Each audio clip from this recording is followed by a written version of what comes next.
This is Catherine Queen, admissions tutor and lecturer in planning.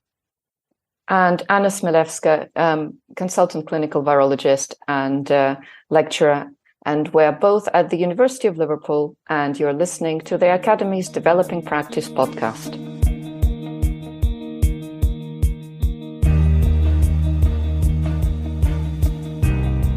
Hello and welcome to another episode of the Academy's Developing Practice podcast.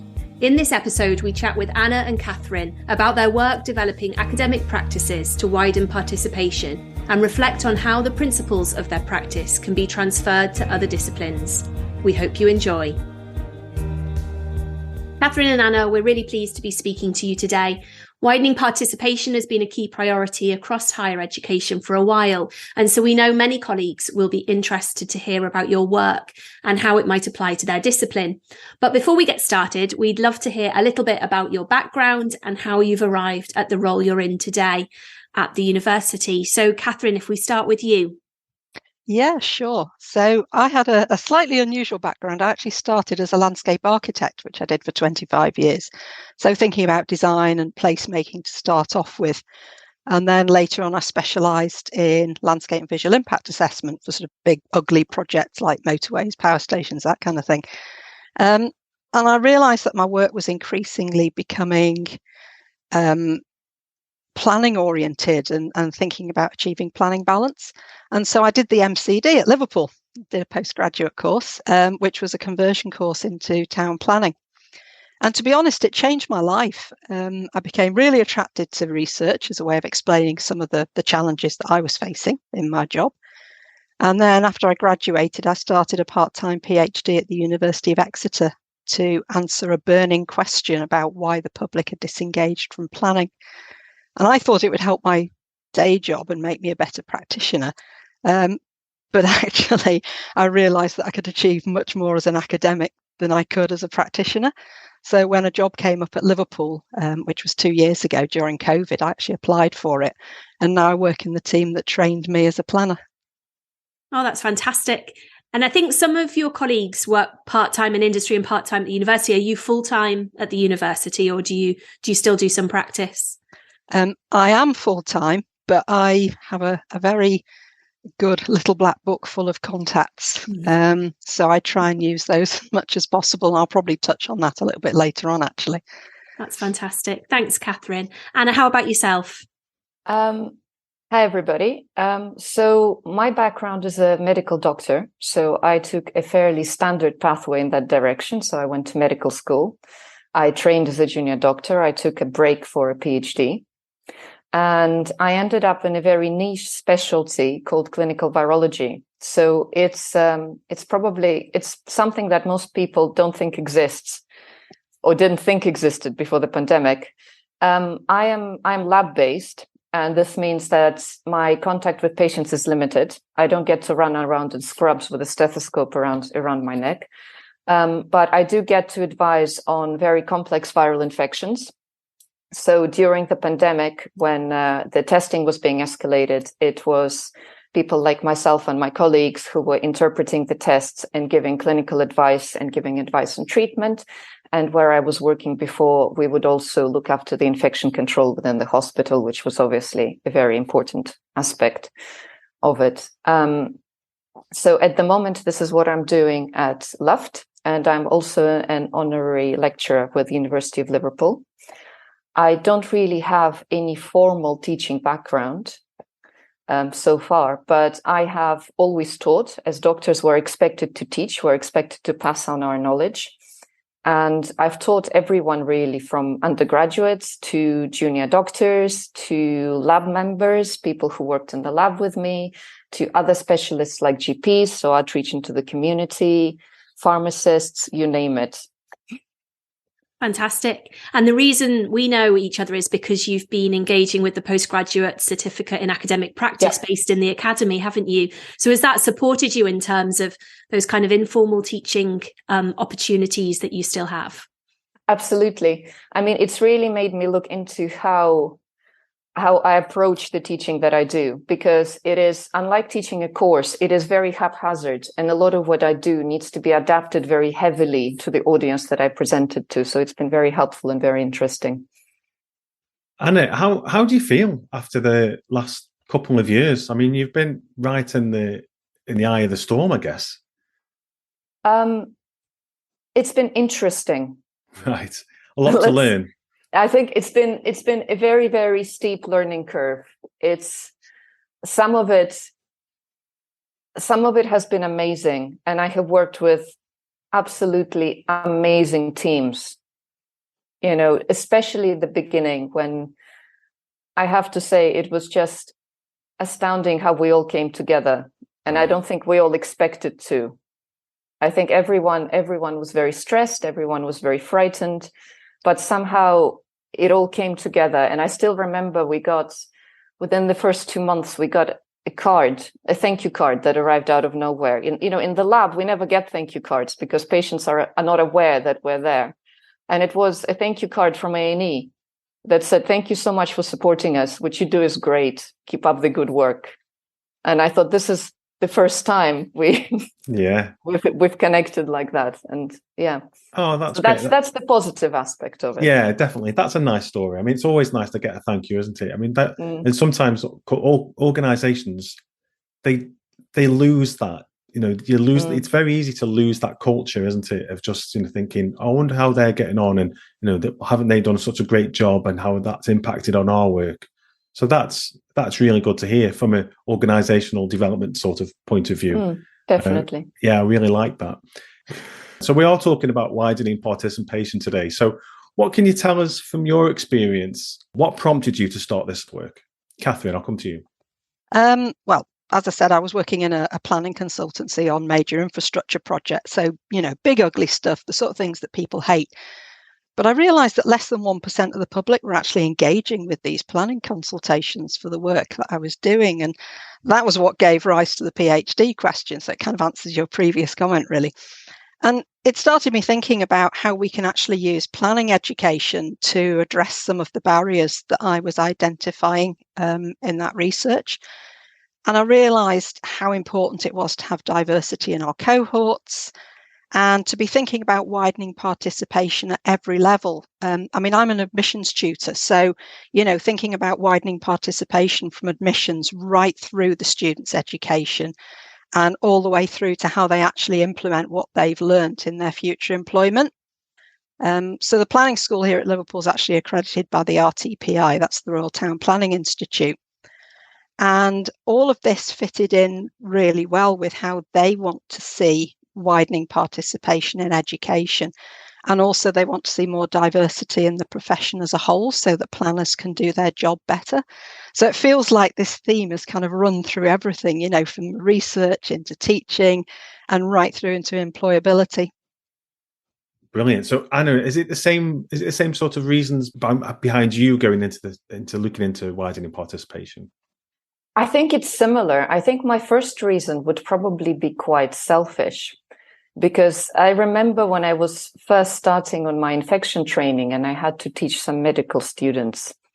And that was my first seminar and I was very nervous. And I walked in and there was one of the students sprawled on the front desk and I said, "What's the matter?" And he said, "Well, I'm going to be a surgeon. There is absolutely nothing that would interest me that you could tell me." And I thought, right, that sounds like a challenge.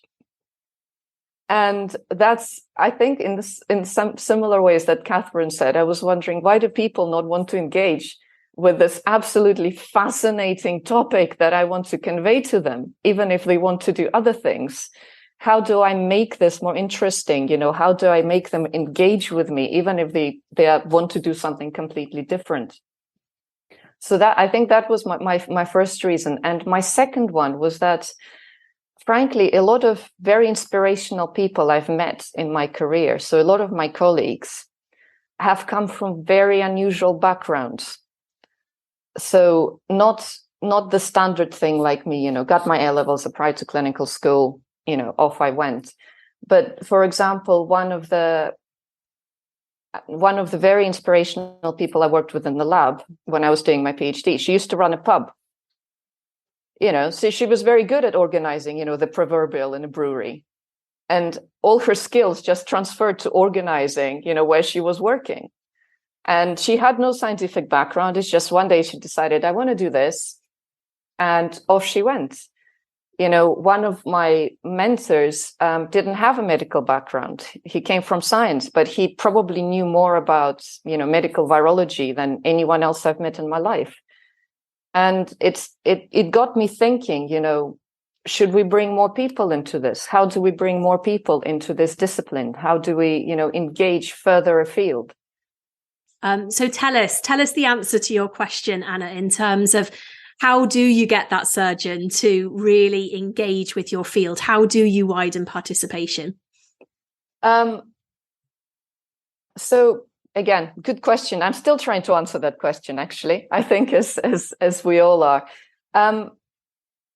I think that, first of all, when you teach, it needs to be relevant to something that you're interested in. So in his particular case, I did say, if you see a patient having a heart attack and arresting, are you going to do something about it, or are you going to call the cardiologist to deal with it? So I said, how about I teach you what the emergencies are and what you will have to deal with yourself, and explain to you what to do. And then if you're interested a bit more, we can talk about other things. So I started, what is the most relevant thing to everyone in the room? Let's talk about that. Let's relate, has anyone seen this? Has anyone seen this in real life? Let's talk about something practical. I think my favorite session that I've done so far was I was supposed to give. So this was widely regarded as the most boring session in the entire year. And I drew the short straw, and it was on preventing outbreaks and infection control, which is very, very dry. So I said, look, guys, instead of this, how about we do some biological warfare? How about we do the reverse? We engineer the best possible organism. And everyone was really excited about this. They haven't done this before. So we had a wonderfully interactive session where we actually covered all the bits about infection control, just in reverse.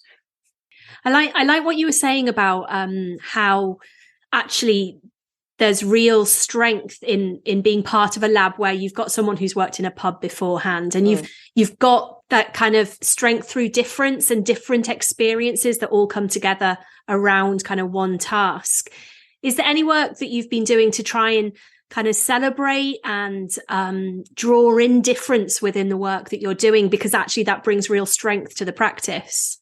So at the moment, what I'm really trying to work on is engaging the people who work in the lab with us, not necessarily the medics, but everyone else. So the scientists who actually do the test, everyone from the lowest point of their training to the highest point of their training, because their backgrounds are very different and they will come from very different places. And I feel that they will bring to any session I do, any group always brings something interesting. But on top of that, it's very important to remember that in the end, we're all working.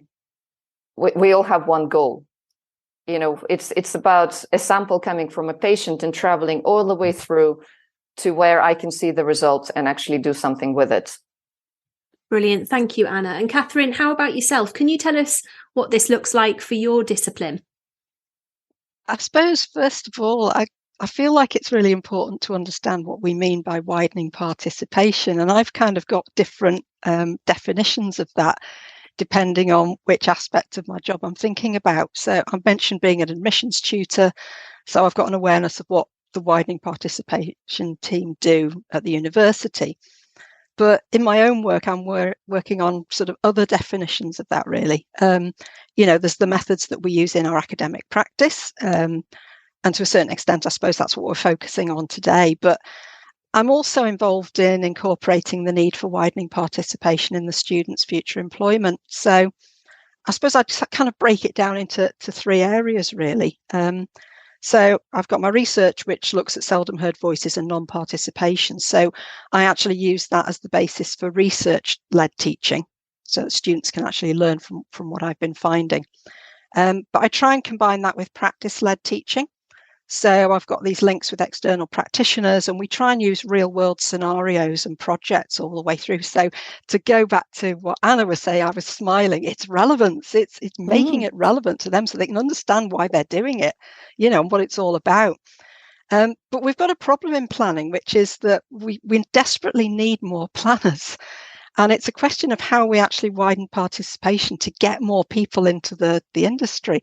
And I'm actually doing a little bit of research into apprenticeships at the moment. And that's something that the Royal Town Planning Institute thinks would be a really good solution. And so I suppose the question is what we can do as an institution. So I'm actually using the second module of the PG CAP to investigate whether apprenticeships might be a solution to widening participation in planning, for example, sort of inside and outside academia. And, all of this fits really well with the University Strategy 2026. And that's all about meeting the needs of employers and professional bodies. So I just feel like every aspect of this is kind of coming together, which is really nice. It also meets the graduate attributes, doesn't it? That employability, being global citizens and things like that. It definitely ties into a lot of that as well. That widening participation agenda across the student body, and not just how to widen participation once you've got them in. So I agree, Catherine. There is lots of strands to this. So I'm sure this work has probably had its difficulties. Tell us some of the key challenges that you've found, Catherine, and maybe some of the things that you've done to try and overcome them. Well, it's a really good question. Thinking about using real life projects, that can be a real challenge in itself. Trying to encourage the students to think outside their own comfort zone. I really enjoyed the PG CAP because I was able to frame this through Vygotsky's zone of proximal development. So I was able to give it a name, which was really exciting. And I actually found that it was easier for undergraduate students. They were a bit more open to ideas, trying different things and thinking outside the box, as it were. The postgraduate taught students tend to think in a bit more depth, and they actually find it quite challenging, and then they put it all in their EVASIS forms. So that's kind of interesting. I think they still enjoyed it. And I think other things like finding pedagogical methods that are inclusive for all students as well, that's a big thing for me. And sort of I've used a much wider range. Particularly important after COVID. Trying to engage with students who'd only been taught online was really difficult. It was really hard. And I was teaching second years, so they'd only had a year of studying online. But I actually had a residential field trip for a week as part of the module that I was teaching. And that was absolutely brilliant. It really helped because it was less pressure. It was more relaxed. You got to know them. It was outside the sort of the university lecture theatres. So that actually really helped with that. Yeah. So I think, having that more interaction and sort of getting to know the students a little bit was really helpful. Yeah, I can imagine. I mean, it's difficult, isn't it? I guess, because I guess you're trying to find the balance between the forced interaction but trying to make it as natural as possible in a more relaxed environment to actually get those conversations going. It must be challenging. Anna, have you found the same thing? Have those been your challenges as well, or have you had different ones? They're quite similar. I mean, very few of the people I'm teaching have been purely online, but a lot of teaching has gone online because we're obviously trying to minimize face-to-face contact. But yes, you probably saw me nodding while Catherine was talking. It is actually very difficult to get people to speak to each other after COVID. Yeah. So do you think then the challenges of widening participation are exacerbated by the move to online lectures, online learning? Is that not a fair question? I think it's a fair question, but I don't think it's going to be a straightforward answer. Okay. While I think there are great benefits to face-to-face teaching, we also need to remember that it doesn't work for some people, and for some people it is important to have something recorded that they can watch. So it's very much diversifying what we deliver, I think. What do you think, Catherine? Yeah, definitely. I tried different methods to get them talking. I tried role play, which I've never done before, and I thought they'd hate it. And actually, they loved it, because I just got them to sign up into different groups and to pretend to be something else. So some of them were pretending to be planners, some of them were pretending to be the public, and then actually getting them to debate it. And they were adopting these personas as a stroppy member of the public, or a really set in their ways kind of planner. And it was probably the most entertaining session I've ever done. So yeah, I completely agree with you. You need to be quite imaginative and just find different ways of getting them to engage with it. Once you get them going, that's it then. The problem is getting them to stop, to be honest. And probably the most memorable, because it was so different.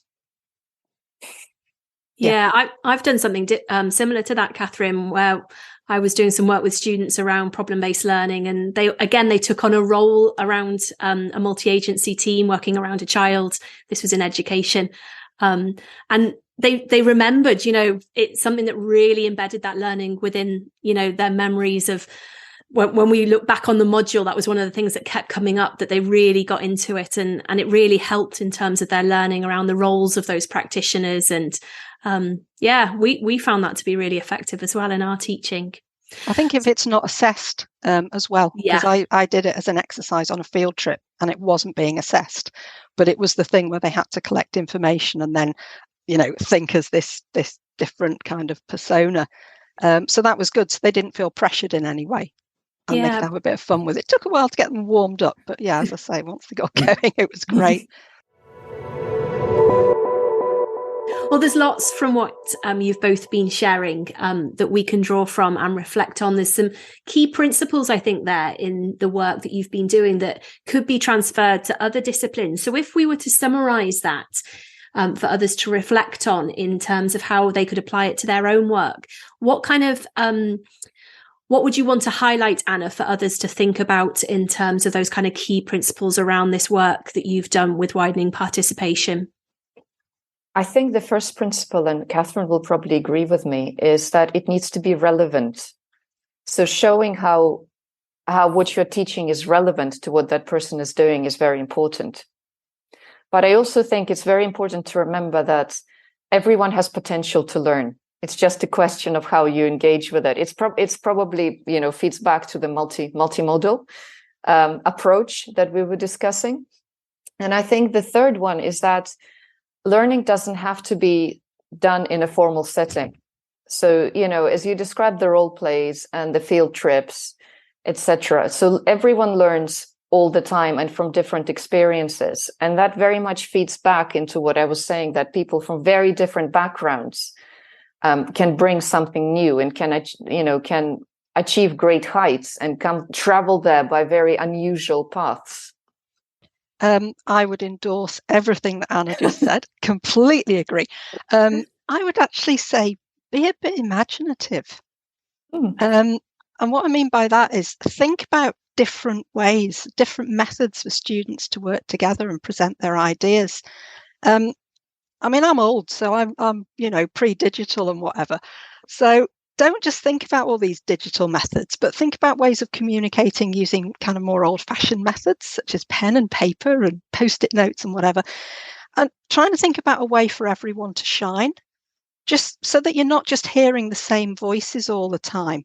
And students are thinking about the content rather than, amazing presentations.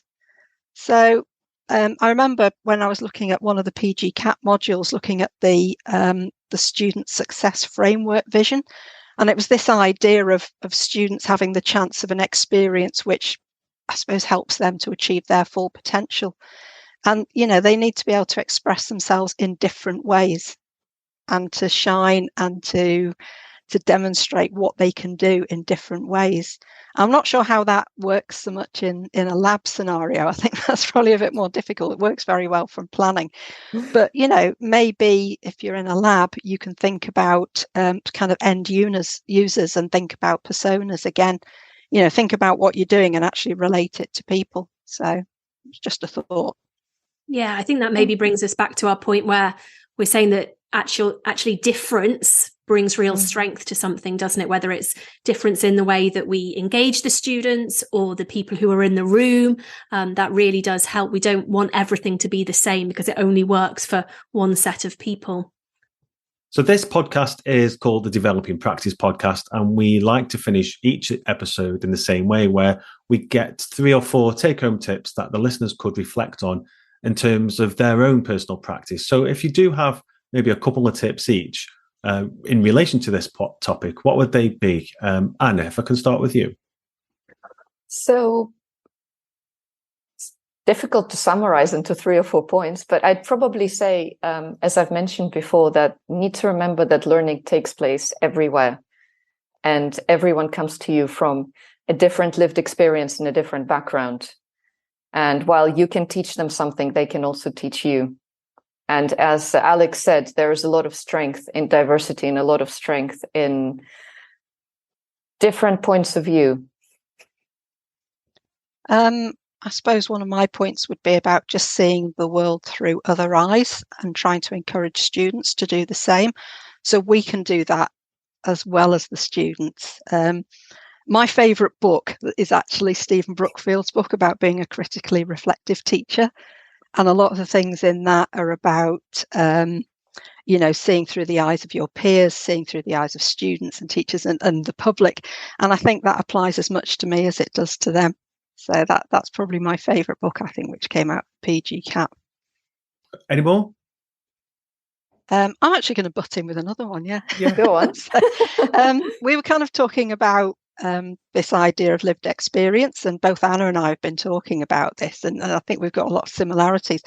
And I was just going to throw out an example. I've actually given you a link to a report that was published last week, and I'm quite proud of this because it's something that the students actually inputted to, and it's a United Nations Arab University of Liverpool report. And what we did was actually ask the students to think about somebody else's lived experience and put themselves in the place of somebody else, and then to actually think about an assessment essay based on that, which then got incorporated into the evidence base for the report. And I think sometimes if you can think about authentic assessment, where there's that opportunity for them to not only see the relevance, but to actually have something demonstrable at the end of it. So they've actually got their names in a report.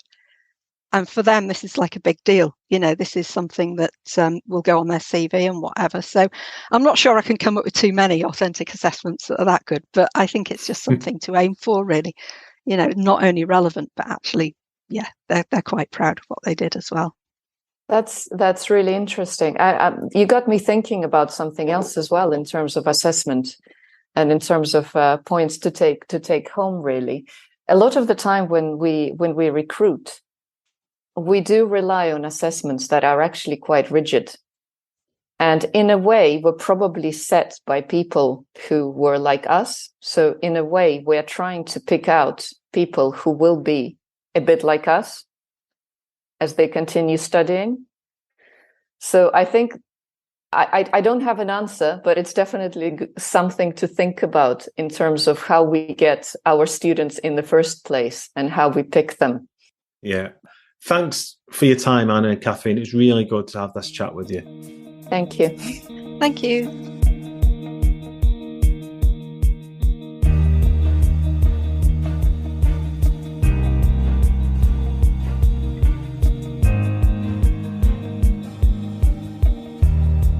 Well, that was a really interesting conversation, which focused on this concept of academic practices that enhance widening participation within a discipline.